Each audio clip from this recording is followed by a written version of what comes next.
इनके माँ के सारे सवाल के देखियो ये बादशाह चचा जो है ना ये बहुत बड़े खुशनसीब है, क्योंकि जलसा मिलाद वही करते हैं जिसके दिल में नबी का इश्क हो, जिसके दिल में नबी से मोहब्बत होती है। और यहाँ जितनी बात बयान की जाएगी, चाहे कुरान की हो चाहे हदीस की हो, ये सब बातें उस मरहुमा की रूह तक पहुंचती है,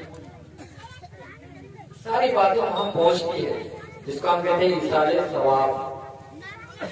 ये बड़े खुशनसीब है ना, वरना आप लोग देखिएगा करोड़पति हो, अरबपति हो, खरबपति हो, नहीं करते हैं, बड़ी मुश्किल से 40 कर लेंगे तो कभी बरसी भी नहीं करते, भूल जाते। ये बड़े खुशनसीब है। और शायद कहते हैं कि जागना है जाग ले अपना के साए तले, हशरत में सोना पड़ेगा खाक के साए।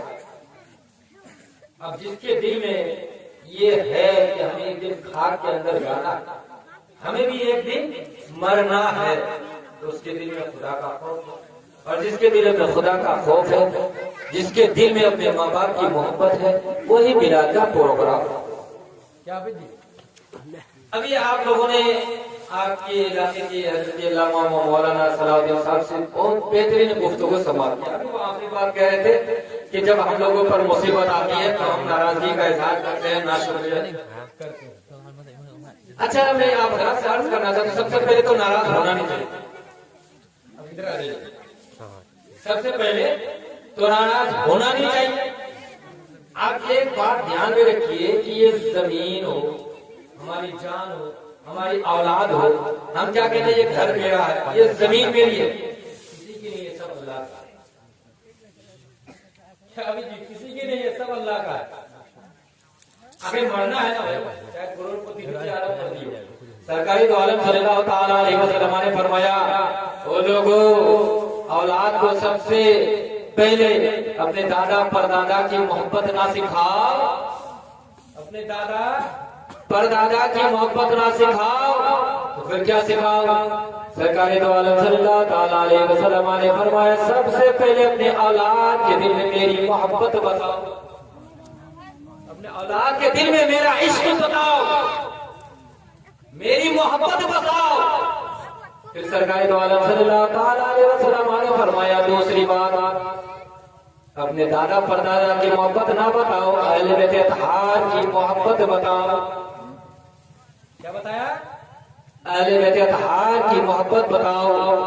अब तीसरी बात सरकार फरमाते हैं, अपने दादा परदादा की मोहब्बत ना बताओ, बल्कि अपने औलाद के सीने में कुरान को उतारो।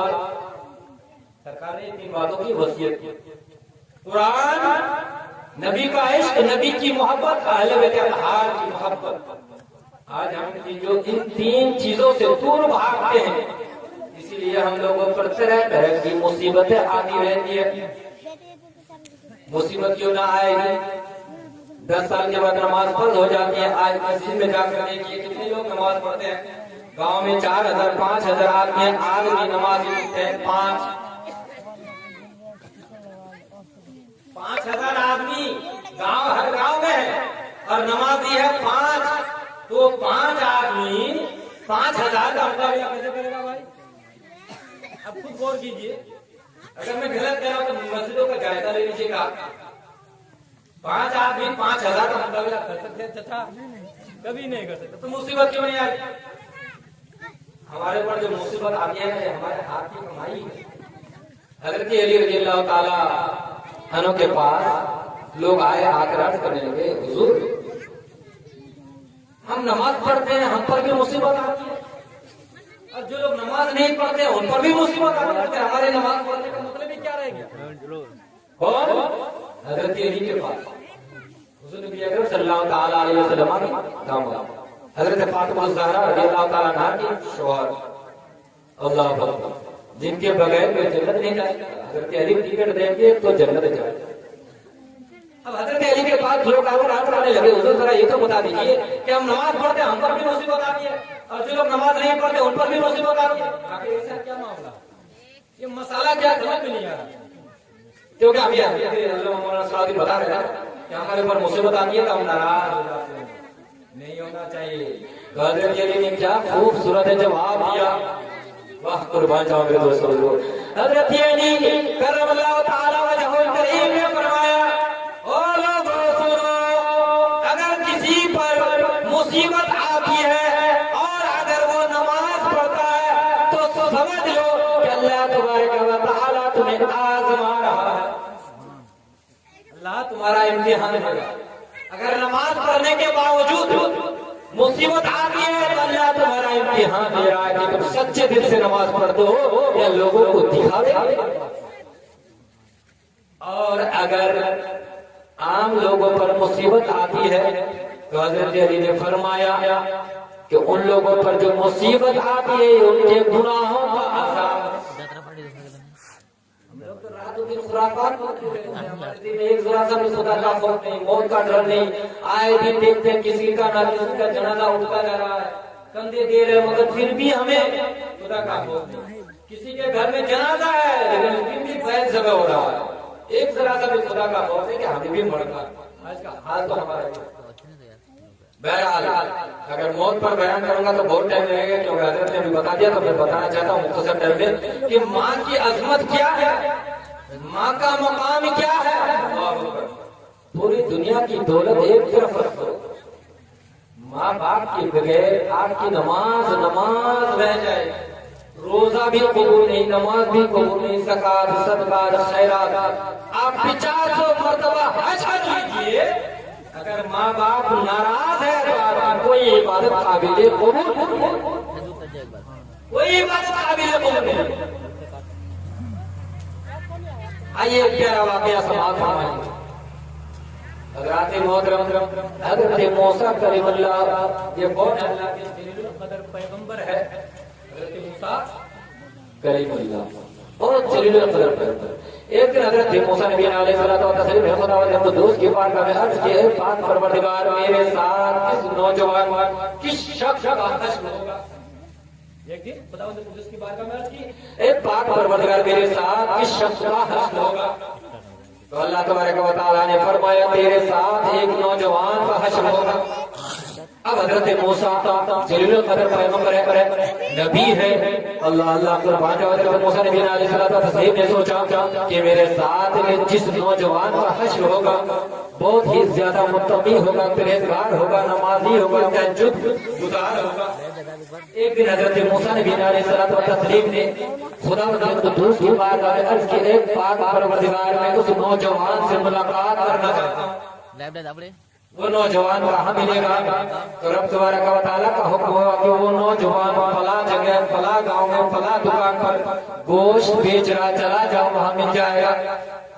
अब हजरत मूसा नबी अलैहिस्सलाम ढूंढते हुए उस गांव में पहुंच गए, दुकान के सामने जाकर खड़े हो गए, सुबह से शाम तक खड़े रहे, मगर क्या देखा कि ये बंदा, ये नौजवान ना तो नमाज पढ़ते हैं, ना तो कोई रोजा, ना कोई तस्बीह, ना कुरान की तिलावत। अल्लाह अल्लाह कुर्बान जाओ। हजरत मूसा नबी अलैहिस्सलाम सोचने पर मजबूर हो गए कि इस नौजवान का मेरे साथ कैसे हश्र होगा। इसके पास तो कोई जिक्र असरार ही नहीं है, ये तो सुबह से शाम तक गोश्त ही बेच रहा है, इसका हश्र मेरे साथ है। अब जब शाम हो गई तो दुकान बंद करके जाने लगे, तो हजरत मूसा नबी अलैहिस्सलाम ने अर्ज, ऐ नौजवान, मैं यहाँ नया आया हूँ, क्या एक रात मुझे रहने के लिए जगह दे दो। क्योंकि हजरत मूसा नबी है ना, वो जानते हो सकता है कि रातों की इबादत का हो जो रब तबारक व तआला को ज्यादा पसंदीदा हो। तो हजरत मूसा नबी अलैहिस्सलाम ने अर्ज की कि ऐ नौजवान, क्या एक रात मुझे ठहरने के लिए जगह दोगे। कहा हुजूर चलिए ना। उस नौजवान को भी पता नहीं है कि ये नबी है, चलिए हुजूर हमारे घर चलिए। अब वो नौजवान हजरत मूसा नबी अलैहिस्सलाम को अपने घर ले गए, ले जाकर बैठा दिए।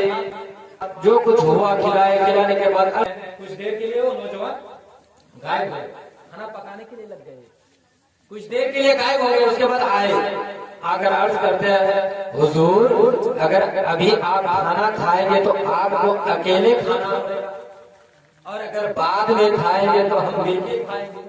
तवज्जो, अगर अभी आप खाना खाएंगे तो आपको अकेले खाना पड़ेगा, और अगर बाद में खाएंगे तो हम दोनों मिलके खाएंगे। अब हजरत मूसा नबी अलैहिस्सलातु व तस्लीम समझ गए कि इसी के बीच कोई राज की बात, इसी के बीच कोई राज की बात है, मैं क्यों ना पूछ लूं।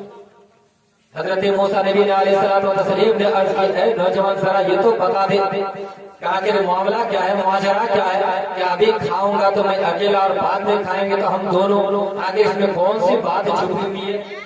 तो उस नौजवान ने अर्ज किया, हुजूर क्या बताऊं, मेरी एक बूढ़ी माँ है, सईफा माँ है, जिसके पास उठने की ताकत नहीं, ना तो बैठने की ताकत, ना उठने की ताकत, ना चलने की ताकत, ना फिरने की ताकत। सुबह मैं उसको उठाता हूँ, मुंह हाथ साफ करके अपने हाथ से खाना पका कर मेरी माँ को खिलाता हूँ। खिलाने के बाद दुकान जाता हूँ, फिर वहां से आता हूँ, फिर हाथ पैर कपड़ा वगैरह धुल कर खाना पका कर मैं अपनी माँ को गोद में बैठाता हूँ। मेरी माँ के पास वो भी ताकत नहीं कि रोटी को चबा कर वो खाए। रोटी के टुकड़े को मैं शोरबे में डालता हूँ, डालने के बाद अपने मुंह में डालता हूँ, चिबा कर मैं निकाल कर अपने माँ के मुंह में डालता हूँ, तब जाकर मेरी माँ खाती। अब हजरत मूसा नबी अलैहिस्सलातु व तस्लीम ने अर्ज की, ऐ नौजवान, जब ऐसी बात है तो तेरी माँ से इजाजत लेकर क्या, मैं भी तेरी माँ को देखना चाहता हूँ, मैं भी तेरी माँ को देखना चाहता हूँ। अल्लाह अल्लाह कुर्बान जाओ मेरे दोस्तों बुजुर्गों। हजरत मूसा नबी अलैहिस्सलातु व तस्लीम जाकर बैठ गए, उसकी माँ के पास जाकर बैठ गए। अल्लाह अल्लाह कुर्बान जाओ, सचमुच का वो नौजवान अपने माँ के हाथ पाँव को साफ करके अपने गोद पर बैठाए। बैठाने के बाद रोटी के टुकड़े को शोरबे में डालते हैं, डालने के बाद अपने मुंह में डालते हैं, फिर वो निवाला निकाल कर अपने माँ के मुंह में डालते हैं। माँ खाती है। जब माँ ने खा ली तो उस नौजवान ने माँ को बिस्तर पर लिटा दिए। माँ ने अर्ज की, बेटा मेहमान को खाना खिला दे। बेटे ने अर्ज किया, अम्मी जान मेहमान को भी खिला दिया। माँ ने अर्ज किया, बेटा क्या तूने खाया? कहा हाँ अम्मी जान मैंने भी खा लिया। माँ ने अर्ज करती है, बेटा अब सो जा, चिराग को बुझा दे। अल्लाह अल्लाह कुर्बान जाओ, चिराग को बुझा दिया गया। माँ उस अंधेरी कोठरी में अपने आंचल को फैलाकर खुदावंद कुद्दूस की बारगाह में अर्ज करती है, ऐ पाक परवरदिगार, जब तक तेरी बंदी से इबादत हो सकी, नमाज पढ़ती रही, रोजा रखती रही, तहज्जुद पढ़ती रही, जब तक मैं चलती रही, जब तक मुझसे इबादत हो सकी मैं इबादत करती रही। ऐ पाक परवरदिगार, मेरा बेटा जो इस तरह से मेरे तरफ ध्यान रखता है, मेरी खिदमत करता है, ऐ पाक परवरदिगार मेरे बेटे के इस खिदमत का सिला मेरे पैगंबर मूसा कलीमुल्लाह के साथ फरमा दिया। जैसे ही माँ ने ये दुआ की, हजरत मूसा नबी अलैहिस्सलातु व तस्लीम सजदे में गिर गए और अर्ज करने लगे, ऐ पाक परवरदिगार, जब एक माँ की दुआओं का ये असर है तो जो सारी कायनात के सारे नबियों के सरदार है, उस नबी की दुआओं का असर क्या हो। सुभान अल्लाह। ये है माँ की मोहब्बत, माँ की दुआ का असर, इसको कहते हैं माँ की दुआओं का असर। लेकिन लोग समझते नहीं है। अरे सरकार सल्लल्लाहु अलैहि वसल्लम के पास एक शख्स हाजिर हुआ, अर्ज करते, या रसूलल्लाह सल्लल्लाहु अलैहि वसल्लम, मेरे हुस्ने सुलूक का सबसे ज्यादा हकदार कौन है? सरकार सल्लल्लाहु अलैहि वसल्लम ने फरमाया, तेरी माँ। सुम्मा मन, फिर कौन? फिर सरकार ने फरमाया, तेरी माँ। फिर अर्ज किया, सुम्मा मन, फिर कौन? फिर सरकार सल्लल्लाहु अलैहि वसल्लम ने फरमाया, तेरी माँ। 3 मरतबा अर्ज किया, चाचा तेरी माँ। अब इसमें उलमाए किराम इसकी वजाहत निकालते हैं, 3 मरतबा क्यों? पहली बात तो यह है कि 9 महीने तक माँ ने अपने बेटे को पेट में रखा, औलाद को पेट में रखा, कितनी तकलीफों का सामना करना पड़ा। दूसरी वजाहत ये बयान है कि माँ जब बच्चे को जन्म दिया तो समझ लो कि मौत के मुंह से, मौत के रास्ते से गुजरती है। ये बयान कि माँ अपने बच्चे की परवरिश इस तरह से करती है कि अगर गोद में पैखाना भी कर दी और खाना खाने के लिए बैठ गई तो बेटे के पेशाब पैखाना की इस कदर लिहाज करती है, वो खाना तो खा लेती है मगर फौरन उस कपड़े को साफ कर लेती है। रात को अगर पेशाब कर दी तो माँ खुद ठंडी में रहकर गुजारा कर लेती है मगर बेटे को औलाद को गर्म नहीं रखती। अगर डॉक्टर ने कह दिया साग खाना मना है, गोश्त खाना मना है, मछली खाना मना है, तो उस औलाद की खातिर माँ सब बंद कर देती है। उस औलाद की खातिर माँ सब कुछ बंद कर देती है। अल्लाह अल्लाह, आज उस माँ को लोग आंखें चढ़ाते हैं, उस माँ को लोग गालियां देते हैं। कुर्बान जाओ मेरे दोस्तों बुजुर्गों, जिस माँ ने खून की शक्ल में, अपने जिस्म के खून की शक्ल में आपको दूध पिलाया, खून पिलाया, उस माँ को लोग गाली देते हैं। कुर्बान जाओ मेरे दोस्तों बुजुर्गों, तो सरकार दो आलम सल्लल्लाहु ताला अलैहि वसल्लम ने 3 मरतबा फरमाया तुम्हारी माँ, 1 मरतबा फरमाया तुम्हारे बाप। हजरात मोहतरम, अब इसका मतलब ये नहीं है कि बाप कि अगर हम खिदमत करना छोड़ दे तो जन्नत मिल जाएगी। नहीं मेरे दोस्तों बुजुर्गों, बाप माँ के कदमों के तले जन्नत है तो बाप जन्नत का दरवाजा है। अब इससे कोई ये महासल ना निकाले कि माँ को तो सरकारी तो आलम सल्लल्लाहु ताला अलैहि वसल्लम ने 3 मरतबा फरमाया तेरे हुस्न सुलूक का सबसे ज्यादा आपका तेरी माँ है। मेरे दोस्तों बुजुर्ग, जितना हक माँ का उतना ही बाप का है। अगर आप लोग ये सोचते हैं कि हमको माँ से मोहब्बत है, बाप को छोड़ देते हैं, तब भी आप जन्नत नहीं जा पाएंगे। अगर किसी को सिर्फ बाप से मोहब्बत है, माँ को नाराज रखते हैं, वो भी जन्नत नहीं जा पाएंगे, क्योंकि किसी की कोई इबादत नहीं, किसी को कोई इबादत माँ बाप को छोड़कर। माँ बाप इतनी बड़ी दौलत है। और एक प्यारा वाक़या है, माँ बाप कितनी बड़ी दौलत है। हजरत मालिक बिन दीनार, ये कौन है? बाद लोगों ने कहा कि ये साहबी है, मगर हुजूर आला हज़रत लिखते हैं कि ताबरानी है। इनकी मज़ार शरीफ केरल में है।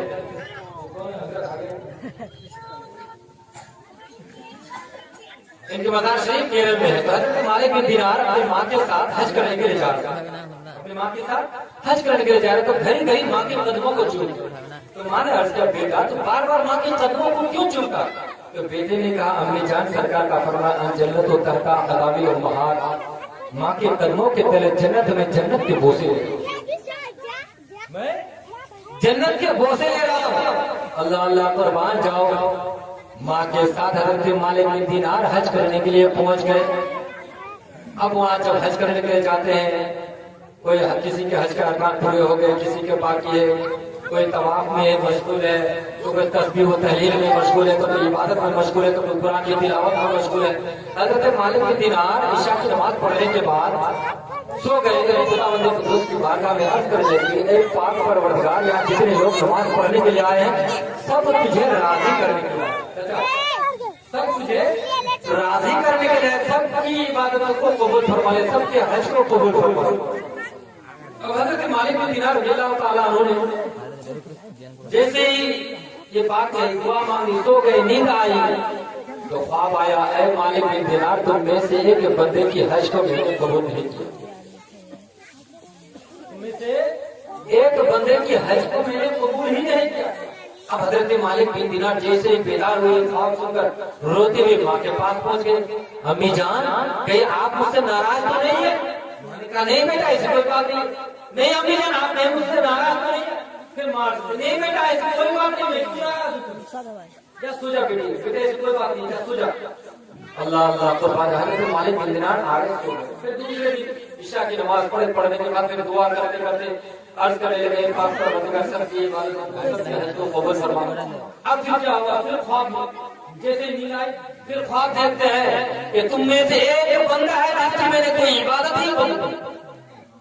अब तक तो हज की बात थी, अब क्या कि कोई इबादत ही कबूल नहीं की। अल्लाह अकबर, कोई इबादत मैंने उसकी कबूल नहीं की। अब हजरत मालिक बिन दीनार उठे और आंखों में आंसू रोते हुए अपनी माँ के कदमों से चिपट जाते हैं और रो रो कर अर्ज करते हैं, अम्मी जान, कहीं आप मुझसे नाराज तो नहीं है? क्योंकि मैंने ख्वाब देखा है कि हम में से एक बंदा है जिसकी रब तबारक व तआला ने कोई इबादत कबूल नहीं की।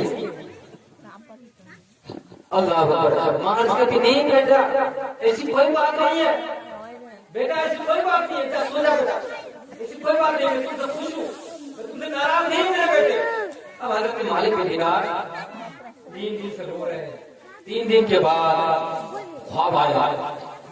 3 दिन के बाद फिर ख्वाब आया, अरे मेरे बंदे तो क्यों रो रहा है? जिसकी मैंने कोई इबादत कबूल नहीं की है वो तू नहीं है, बल्कि खुरासान के रहने वाले फलक के मोहम्मद बिन हारून है, जिसकी मैंने कोई इबादत कबूल नहीं की। जिसकी मैंने कोई इबादत कबूल नहीं की। कौन है? खुरासान के रहने वाले, यानी फलक के रहने वाले मोहम्मद बिन हारून है, जिसकी मैंने कोई इबादत कबूल नहीं की है।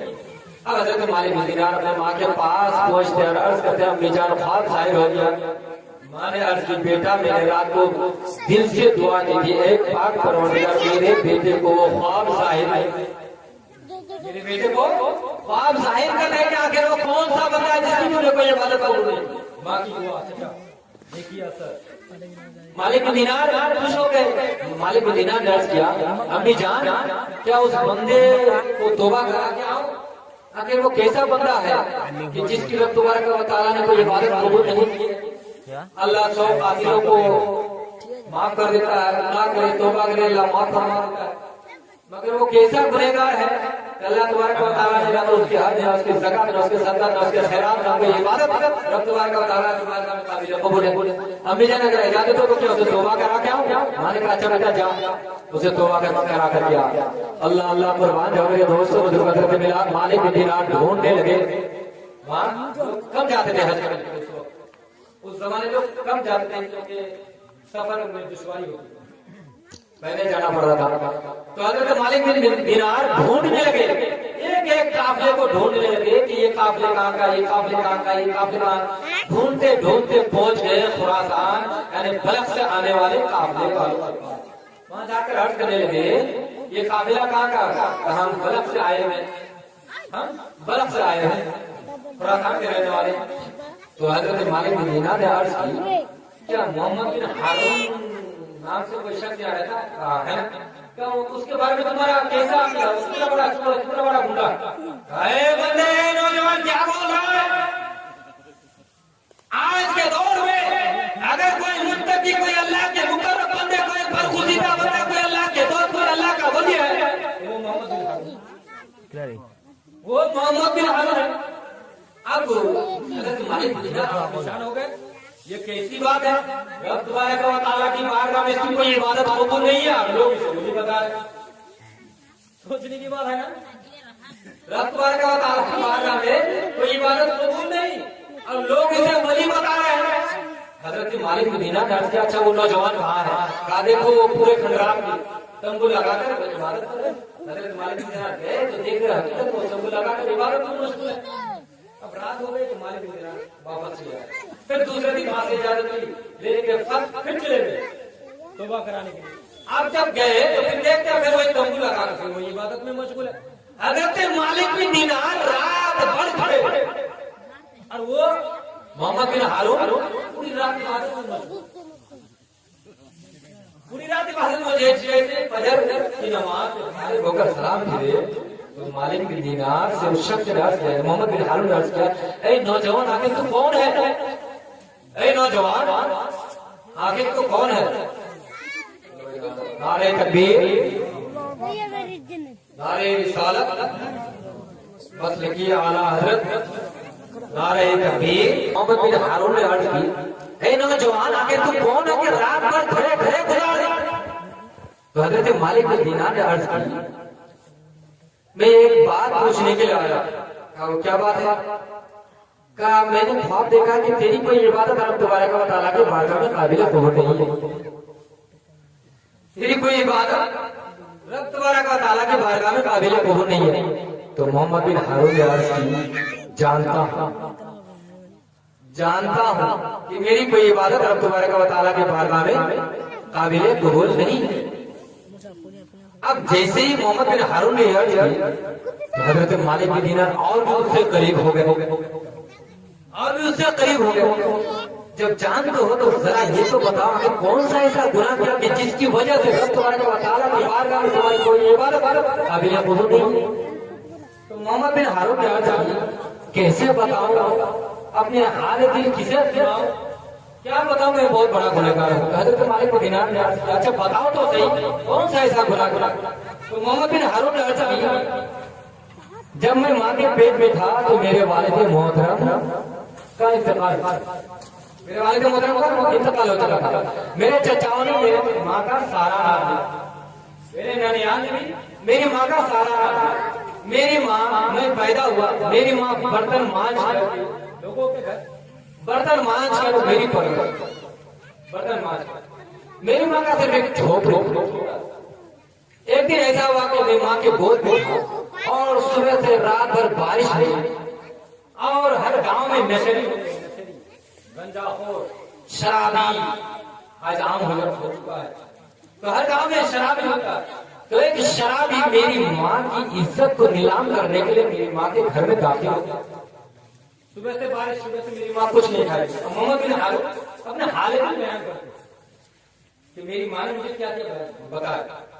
मोहम्मद बिन हारून करते हैं कि मेरी माँ के गोद में था कि वो गुंडा, वो शराबी मेरी माँ के घर में दाखिल हो गया। मेरी माँ की इज्जत को बर्बाद करने के लिए तार करने लगे। अल्लाह अल्लाह कुर्बान जाओ। अब माँ परेशान, बारिश हो रही है, माँ चुपके से चारपाई के नीचे और बच्चे को चारपाई पर सुला दिया। फिर माँ की ममता फर्क क्या, अगर बच्चे पर बारिश के कतरे गिरे तो हो सकता है बच्चे रोने लगे, बच्चे रोने लगे, फिर मैं कौन जाऊंगी। माँ ने अपने बच्चे को सीने से दबाया, अरे कोने में अपने सीने में दबा लिया, अरे कोने में छुपे कुर्बान जाओ माँ पर। अल्लाह अकबर मेरे दोस्तों, उस अंधेरी रात में घुटना भर बारिश, इतनी तेज बारिश में वो चुपके से अपने बेटे को पेट में सीने में एक हाथ से मुंह को दबाकर 3 हाथ पांव से घर से निकल पड़ती है और चलते चलते उस जंगल में पहुंच जाते हैं जहाँ दिन को लोगों में जाने दुश्वार। उस जंगल में पहुंच गए अपने औलाद को लेकर, अपनी इज्जत बचाने की खातिर। और आज हमारे माँ बहनों के हाथ में इतना बड़ा मोबाइल, शरीयत है ही नहीं। और वो माँ कैसी माँ थी, इज्जत बचाने की खातिर बच्चे के मुंह को दबा लेती, माँ की ममता तड़प कर रह जाती कि मेरे बेटे की सांस ना रुक जाए। मगर उस अंधेरी रात में जहाँ दिन को जाने में लोगों को दुश्वारी होती थी, उस जंगल में बच्चे को लेकर और एक दरख्त के नीचे बारिश हो रही है, एक दरख्त के नीचे बैठ गई, बच्चों को गर्म में रखी, कपड़े के अंदर रखी, मगर माँ रात को भीजती। मोहम्मद बिन हारून अर्ज करते हैं कि मेरी माँ के दांत उकड़ चुके थे, होंठ पीले पड़ चुके थे। सुबह हुई तो मेरी माँ के पास चलने की ताकत ना रही, जब चलती थी तो पाँव आपस में टकरा रहे थे। किसी तरह से इधर उधर होकर घर तक तो पहुंच गई। मोहम्मद बिन हारून अर्ज करते हैं जैसे ही मेरी माँ चारपाई तक पहुंच, मेरी माँ बेहोश हो गई और मैं मेरी माँ के सीने को छेड़ा। कोई पूछने हाथ नहीं, कोई पूछने वाला नहीं, उस बेवा का कोई सहारा नहीं। अल्लाह अल्लाह कुर्बान जाओ। हजरात मोहतरम छप्पर उड़ चुका था। अल्लाह की कुदरत देखो, सुबह जो सूरज निकला, दोपहर का टाइम, कोई पूछने वाला नहीं कि क्या है, नहीं है, कहाँ है, बेवा किधर गई।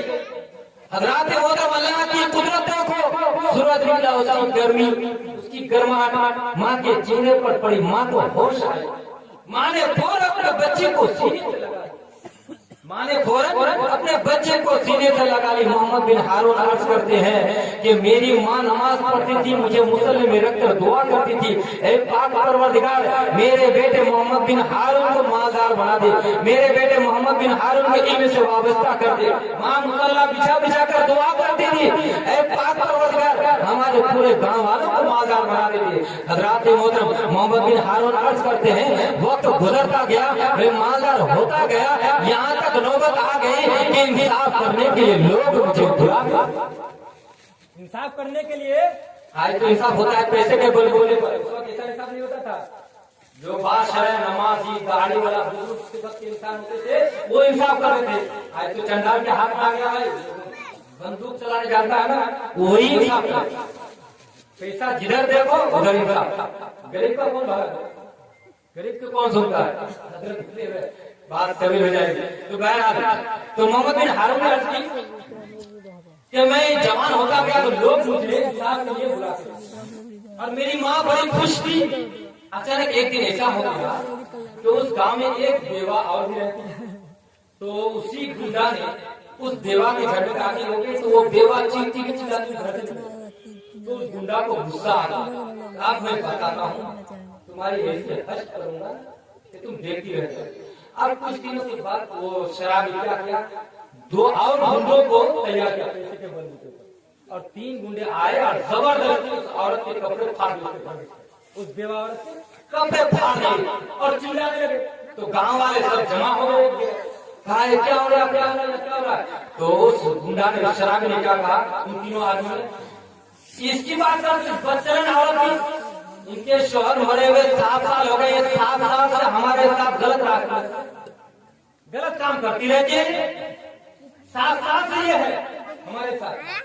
अब गाँव वाले ने जब ये बातें सुनी तो कहा अरे इसकी बदचलन औरत हमारे गांव में, इसकी वजह से तो पूरे गांव के रौनक ही तब्दील हो जाए, पूरे गांव में एक गुनाह फैल जाए, मुआशरे में तब्दील आ जाए, मुआशरा पर खत्म हो जाएगा। इसके ऊपर जूतियों का हार और इसका सर मुंडा दिया, इसका सर मुंडा दिया जाए, जूतियों का हार पहना, पूरे गांव में इसको घुमाया जाए। तो लोगों ने आपस में फैसला कर लिया, फैसले के लिए किसको बुलाया जाए, मोहम्मद बिन हारून। फैसले के लिए किसको बुलाया जाए, मोहम्मद बिन हारून। अल्लाह अकबर। अब वो बेवा औरत मोहम्मद बिन हारून की माँ के पास पहुंच गई, मेरी बहन मेरी बेवा है, मेरी बेवा, मेरी बहन एक बेवा की कदर जानती है, मैं खुदा की कसम कहती हूँ कि मैं ऐसी औरत नहीं, मैं पाक।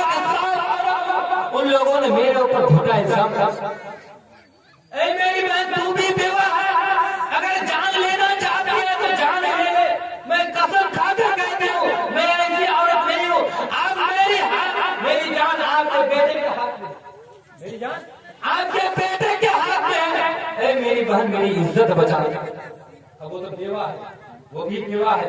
मोहम्मद बिन हारून की माँ अर्ज करती है, ऐ मेरी बहन एक बेवा की कदर को अच्छी तरह जा, फैसला पूरी दुनिया एक तरफ हो जाए, मेरा बेटा तेरे ही हक है, फैसला तेरे ही हक है, फैसला सुनाएगा।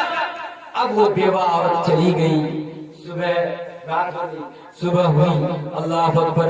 मोहम्मद बिन हारून की माँ मुस्कुराने लगी, तनूर में रोटियां बनाने लगी और अपने बेटे मोहम्मद बिन हारून को प्यार से बुलाने लगी, बेटे आजा रोटी खा ले, बेटे अब तेरे लिए एक नई सी दुल्हन इंतजार करना पड़ेगी, बेटे अब तुझे शादी दिलाना पड़ेगी। अल्लाह अल्लाह कुर्बान जाओ मेरे दोस्तों बुजुर्गों। माँ अपने बेटे को बहुत प्यार दी, देने के बाद अर्ज कर बेटे खाना खा ले और सुन ले बेटे, दुनिया एक तरफ हो जाए लेकिन फैसला उस बेवा के हक में, फैसला उस बेवा के हक में करना।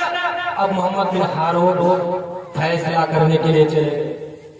कुर्बान जाओ मेरे दोस्तों बुजुर्गों, क्या वहाँ बड़े अमीरों के बेटों ने, बड़े पैसे वालों ने मोहम्मद बिन हारून पर ऐसा प्रेशर डाला कि मोहम्मद बिन हारून को जबरदस्ती शराब पिला। अल्लाह अकबर। मोहम्मद बिन हारून को जबरदस्ती शराब पिला और उस शराब के नशे में मोहम्मद बिन हारून ने गलत फैसला किया।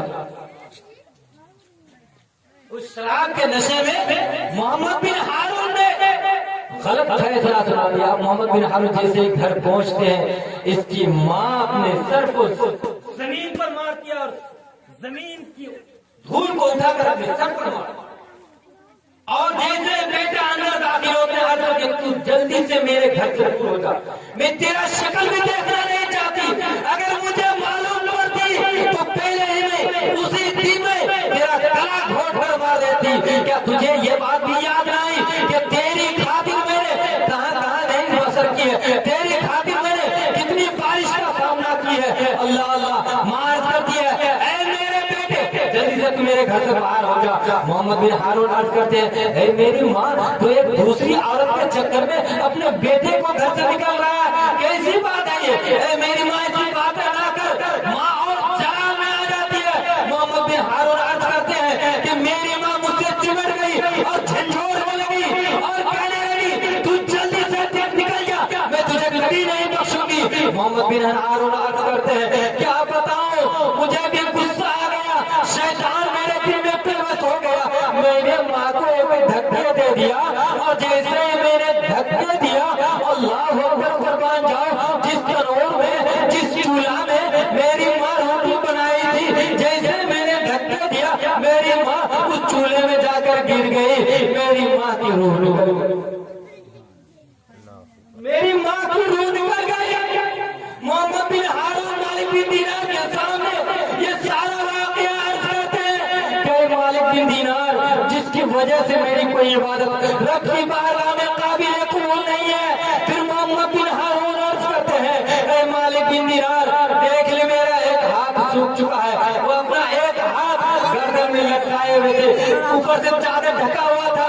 मोहम्मद बिन हारून चादर को हटाते हैं और मालिक बिन दीनार के सामने अर्ज करते हैं, ऐ मालिक बिन दीनार, देख जिस हाथ से मैंने अपनी माँ को धक्का दिया था, वो हाथ मेरा सूख चुका है। 40 साल हो गए, 40 साल से मैं इबादत पर इबादत करता हूँ, हज पर हज करता हूँ, मगर रब तबारक व तआला की बारगाह मेरी कोई इबादत काबिल कबूल। पता चला माँ की इतनी बड़ी दौलत है। अब हजरत मालिक बिन दीनार गए, माँ को सुनाया, माँ ने रात भर दुआ की, हजरत मालिक बिन दीनार ने भी दुआ की। सरकार रात को खौफ, सरकार दो आलम सल्लल्लाहु तआला अलैहि वसल्लम हजरत मालिक बिन दीनार और मोहम्मद बिन हारून के ख्वाब में आ गए और मोहम्मद बिन हारून से अर्ज करते हैं, ऐ मोहम्मद बिन हारून, तेरे पास एक अल्लाह का मुकर्रम बंदा आया था। कहाँ आया था? आज उसने और उसकी माँ ने तेरे हक में दुआ की, इसलिए अल्लाह तबारक व तआला ने तेरी तौबा को कबूल कर लिया और तेरी इबादत को तबारक व तआला ने कबूल कर। देखा मेरे दोस्तों बुजुर्गों, अगर माँ बाप को नाराज रखोगे तो कोई इबादत आपकी काबिल कबूल नहीं होगी। इसलिए कहता हूँ, आखिरी बार सरकार दो आलम सल्लल्लाहु तआला अलैहि वसल्लम ने फरमाया कि हर इंसान के 3 दोस्त होते हैं। आज हम लोगों को दौलत से मोहब्बत है। अगर क्या बैठे एक आखिरी बात कहना चाहता हूँ, पहले के जमाने में हम लोगों को चोरों डाकुओं से डर लगता था, लेकिन उलमा का मकाम बहुत बड़ा है। अगर जन्नत भी पहुंच जाओगे तो वहां पे भी उलमा की जरूरत पड़ेगी, टाइम नहीं है वरना पता था। लेकिन आज मैं आप को बताना चाहता हूँ, आज देखिए हजरत इमामों का हाल क्या है। 6,000 इमामत कोई करना नहीं चाहता, सब तिजारत, और जिस दिन सब तिजारत लग गए तो जनाजा पढ़ाने के लिए सफे खड़े हो जाएंगे। जनाजा पढ़ाने वाला कोई नहीं, मस्जिद में सफे खड़े हो जाएंगे, इमाम बनने के लिए कोई तैयार नहीं, और कोई खतीब, कोई शोरा आपको बचा नहीं सकता। अरे आज के दौर में लोग समझते हैं कि शहर में आकर नारा लगा देना यही दीन है। नहीं, मैं तो समझता हूँ दीन तो वो फैलाता है जो 5 टाइम की नमाज पढ़ता है, इमामत करता है। कल कयामत के दिन इमामों को झड़प दिखाने वालों, जिसकी भाई मुर्गी भी नहीं सीखा है ना, वो भी जाके इमाम को झड़प दिखाता है। एक तो बचेरा 7-8 हजार में इमामत करता है, और एक जो अपनी जो शख्स अपनी बीवी को कंट्रोल में ना रख सके, बीवी की सुन कर बोर आ चुके हैं, अगर सिर्फ जुमा पढ़ने के लिए लंबी सूरत पढ़ा दिए, मौलवी साहब कहाँ से उठ कर आ गया, इतनी बड़ी सूरत पढ़ने की जरूरत क्या। अगर दुआ लंबी हो गई, इन मौलवियों को तो कुछ आता नहीं है, पूरी दुआ है। अजीब बात है भाई, 17-80 साल का बूढ़ा मस्जिद में आ गए, कभी नमाज पढ़े नहीं, कुछ आता नहीं, जाता नहीं। अच्छा, जब आप लोगों को कलमा याद नहीं है, मरने के बाद कलमा याद आएगा, अगर पढ़ाएंगे पहला कलमा तो कहेगा पहला कलमा, कहेगा कहेंगे ला इलाहा इल्लल्लाह तो कहेगा तो पढ़ाई नहीं तो क्या कहेगा हिला हिला, जल्दी मारो मुझे, जल्दी मारो। भाई सरकार ने क्या कहा, बालिग मर्द पर, औरत पर, बच्चे पर मसला मसाइल का जानना जरूरी है, तो लोगों को घुसे करने का दिमाग में। तो खैर मेरे दोस्तों 80 साल का बड़ा मसला में आ गया तो अचानक सो रहे, कुछ पता नहीं है, कभी तो नमाज पढ़े नहीं है। अब 80 साल हो गए, दिल में आया नमाज पढ़ा मरना तो है, तो कम से कम नमाज पढ़ गए तो सो रहे। इमाम साहब की नजर पड़े, इमाम साहब ने कहा कि चचा को उठा दीजिए, सो रहे। तो वो नौजवान जो चचा को उठाने के लिए गए तो क्या कह रहा, अरे तुम्हें कैसे पता तुम्हें सो रहा हूँ, जाग रहा सुन रहा हूँ। अब देखिए उसका गुस्सा भी 80 साल का। सबकी बात नहीं कहता भाई, आप ही लोगों में से दाढ़ी है सजा कर बैठे हुए हैं, नमाज भी पढ़ते हैं। कुछ बूढ़ा है जो 80 साल के उम्र में भी ताश खेलते हैं, गंजा पीते हैं।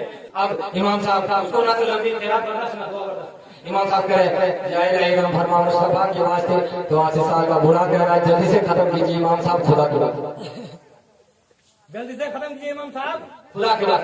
आज के लोगों का हाल तो आखिर बात अर्ज करने वाला था कि सरकार ने फरमाया 3 बार कि हर इंसान के 3 दोस्त होते हैं। आज हम लोगों को दौलत से मोहब्बत है ना, जैसे आंख बंद होगी सबसे पहले दौलत साथ छोड़ेंगे, दौलत के चक्कर में हम सब छोड़ देते हैं।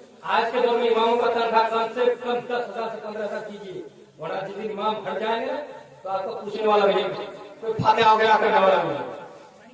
तो गया तो सरकार ने फरमाया एक बंदा जिंदगी और मौत के बीच जंग लड़ रहा था, जिंदगी और मौत के बीच जंग लड़ रहा था। तो उसने अपने 3 दोस्त को बुलाया, मेरे दोस्त हो तू मेरा जिगरी दोस्त, बता मैं तो अब जाने वाला हूँ, तो कहाँ का मेरा साथ देगा? तो पहले दोस्त ने कहा मैं तुम्हारा साथ देने वाला नहीं, पहले दोस्त मैं तुम्हारा साथ देने वाला नहीं। अब दूसरे दोस्त ने अर्ज किया मेरे दोस्त तू मेरा कहाँ तक साथ देगा, तो मैं इस दुनिया को छोड़कर जाने वाला। तो उसने कहा मैं तुम्हारा यहाँ तक साथ दे सकता हूँ, तुम्हारा कफन दफन और गुसाल जनाजा कब्र तक, उसके बाद मैं भी तुम्हारा साथ छोड़ दूंगा। तीसरे दोस्त ने अर्ज किया मेरे दोस्त कहाँ तक मेरा साथ देगा? तो तीसरा दोस्त जो है ना वो बड़ा वफादार है, वो बड़ा वफादार है। उसने कहा मैं साथ नहीं छोड़ूंगा, तेरे साथ तेरे मैं तेरे साथ छोड़ने वाला नहीं, तेरे साथ जाऊंगा। अब सरकार ने फरमाया तो साहब जानते हो 3 दोस्त कौन है? सवाई कराम की या रसूल सल्लल्लाहु अलैहि वसल्लम आप ही बता दीजिए वो 3 दोस्त कौन है? घर की बात आप ही को मालूम है। तो सरकारी वाले सल्लल्लाहु अलैहि वसल्लम ने फरमाया पहला दोस्त उसकी दौलत है, तवज्जो है, पहला दोस्त उसकी दौलत है, और दौलत के चक्कर में हम हमारा ईमान घटता जा रहा है, अय्याशी में लगे हुए, हमारे दिल में खुदा का खौफ हो। पहला दोस्त तुम्हारा, पहला दोस्त कौन है भाई? तुम्हारी दौलत। दूसरा दोस्त तुम्हारा अजीज व अकारीब रिश्तेदार, और तीसरा दोस्त तुम्हारा नेक आमाल, जो आमाल करोगे वही तुम्हारे साथ जाएगा। बस ये कर अपनी बातों को खत्म करता हूँ। हजरात मोहतरम, हम तमाम लोगों को उलमा की इज्जत, उलमा का एहतराम, उलमा का अदब, उलमा के पास बैठकर सीखने की तौफीक दे। जो बात मैंने बयान की सबसे पहले मुझे अमल करने की तौफीक दे, उसके बाद आप तमाम हम सब लोगों को अमल करने की तौफीक दे। वाह अल्हम्दुलिल्लाह रब्बिल आलमीन, अस्तगफिरुल्लाह रब्बी व कुल्ली ज़ंबी व अतूबु इलैह।